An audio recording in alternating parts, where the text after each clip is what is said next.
নমস্কার বন্ধুরা, রান্নাঘরে সবাইকে স্বাগত। আজ শেয়ার করব মাছের মাথা দিয়ে মুগের ডাল কিভাবে রান্না করবে। আশা করি এই রেসিপিটা তোমাদের ভালো লাগবে। তাহলে মাছের মাথা দিয়ে মুগের ডাল কিভাবে রান্না করব দেখে নেওয়া যাক আজকের এই ভিডিওতে। মাছের মাথা দিয়ে মুগের ডাল রান্নার জন্য এখানে নিয়ে নিয়েছি মুগের ডাল। মুগের ডালটাকে প্রথমে শুকনো কড়াইতে ভেজে নেব।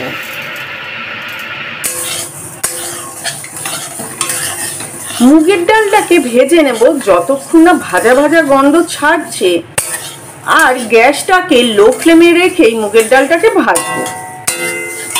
মুগের ডালটা ভাজা হয়ে গেছে, এখন মুগের ডালটাকে ভালো করে ধুয়ে নেব।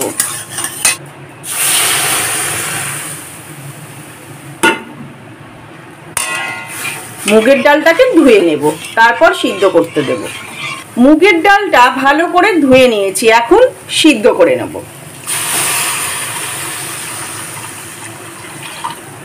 মুগের ডালটা ফুটতে শুরু করে দিয়েছে।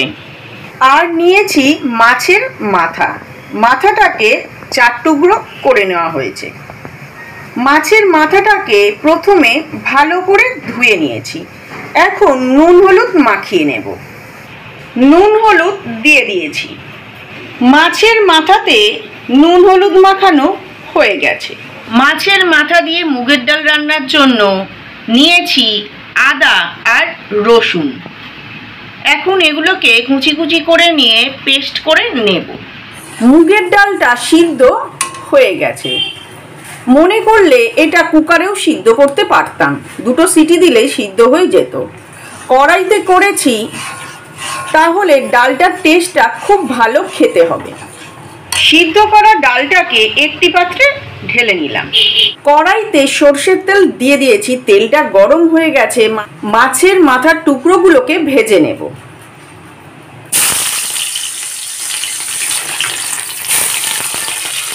আদাটাকে ছোট ছোট করে কুচিয়ে নিয়েছি। আদা রসুনকে ধুয়ে আর তার সাথে দিয়ে দিয়েছি 4টে ছোট এলাচ, অল্প একটু দালচিনি। এগুলো তো সেইভাবে পেস্ট হবে না, যতটা পারি পেস্ট করে নেওয়ার চেষ্টা করব। আর এতে সামান্য পরিমাণ জল দিয়ে দিয়েছি। গ্যাসটাকে লো ফ্লেমে রেখেই মাছের মাথাগুলোকে ভেজে নিচ্ছি। মাছের মাথার টুকরোগুলোকে একটা দিক ভাজা হয়ে গেছে, এখন অপর দিকটাও একইভাবে ভেজে নেব। মাছের মাথার 2টো টুকরো ভাজা হয়ে গেছে, বাকি 2টো টুকরোকেও দিয়ে দিয়েছি, একইভাবে ভেজে নেব। আদা রসুন, ছোট এলাচ আর দালচিনির পেস্টটা রেডি হয়ে গেছে। এখন এর মধ্যে দিয়ে দেব নুন, চিনি, হলুদ গুঁড়ো, লঙ্কার গুঁড়ো আর জিরের গুঁড়ো। ডালে ফোড়ন দেওয়ার জন্য নিয়েছি 2টো শুকনো লঙ্কা। মাছের মাথার টুকরোগুলো ভেজে তুলে নিয়েছি। এখন এই তেলেই মশলাটাকে দিয়ে হালকা কষে নেব।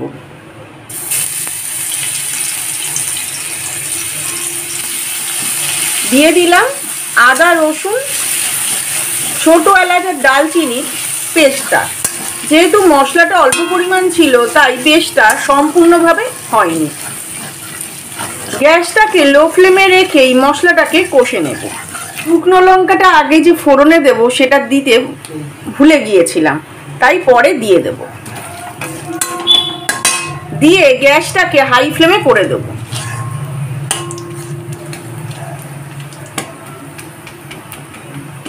শুকনো লঙ্কাটা থেকে একটা ভাজা ভাজা গন্ধ আসতেই এখন বাকি মশলাগুলোকেও দিয়ে দেব। বাকি মশলাটা জলে গুলে নিয়েছি, দিয়ে দেব।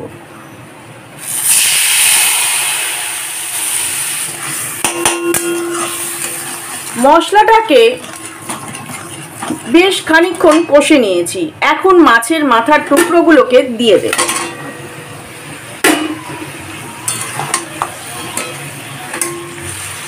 দিয়ে ভালো করে কষে নেব। ভেজে রাখা মাছের মাথার টুকরোগুলোকে দিয়ে মশলাটা কষা হয়ে গেছে। এখন সিদ্ধ করা ডালটাকে দিয়ে দেব।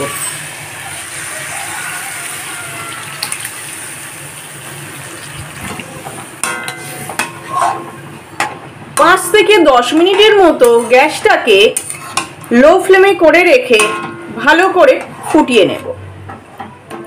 মিনিট 10 পরে ডালটা ফুটতে শুরু করেছে আর ডালটাও সম্পূর্ণভাবে রেডি হয়ে গেছে।